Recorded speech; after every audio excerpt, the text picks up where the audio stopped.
Good day ulit mga tol. Documentary number 185 na tayo. Let's G.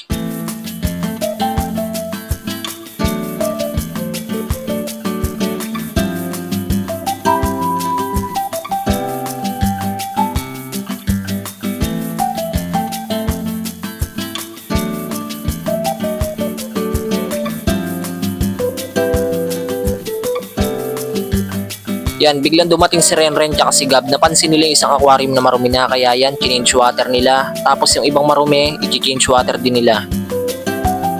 After nun, sasamahan daw nila akong bumili ng mineral water tsaka may pupuntahan kami.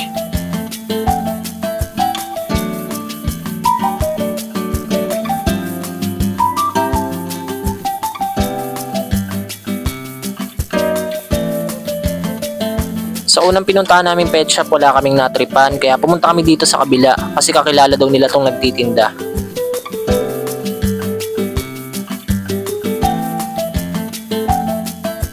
Yan, okay na mga tol, dalawang female, yung isa free, yung mas maliit. So yan, dito na kami sa store.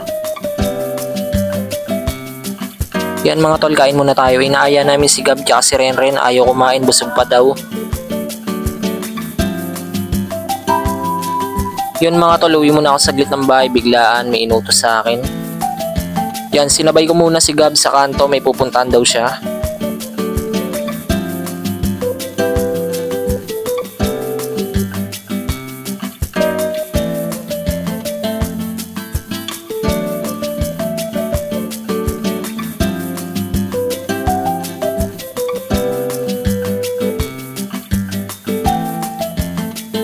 Ito yung pinunta ko dito sa bahay mga tol. Ayusin ko daw tong gulong ng rolling pandesal ni Ate Aileen.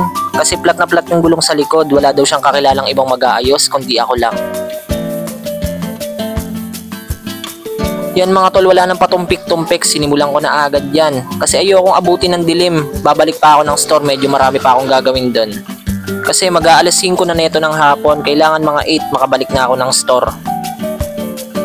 Yan mga tol, isang mabilisan lang, kalas na agad oh. Di ko na nabidyoan yung pagtanggal. Yan, naikabit ko na yung bagong interior. Sensya, hindi ko nabidyoan ulit. Nakikisuyo lang kasi ako sa tropa ko. Ayan yung lumang interior.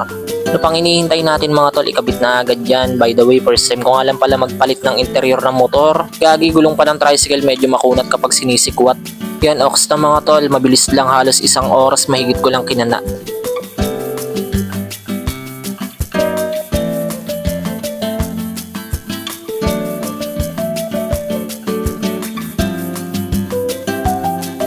Yan mga tol, successfully, balik na ako ng store.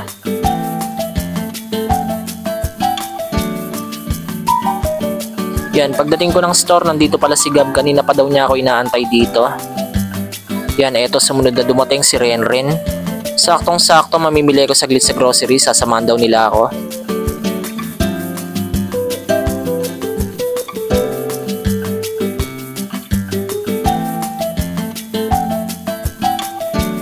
Yan, si Renren na lang pala nandito, umuwi na si Gab, hindi ko na nabidyoan. Sasamahan daw ako ni Renren mag-deliver saglit.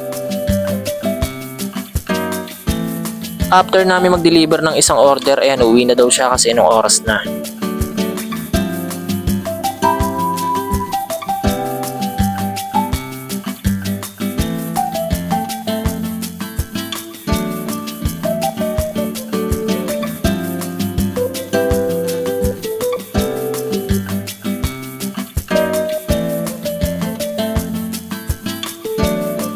So ayan, nilalagyan na ni ate ng mga name tag yung mga aquarium kasi pinakalanan na namin. Ayan no.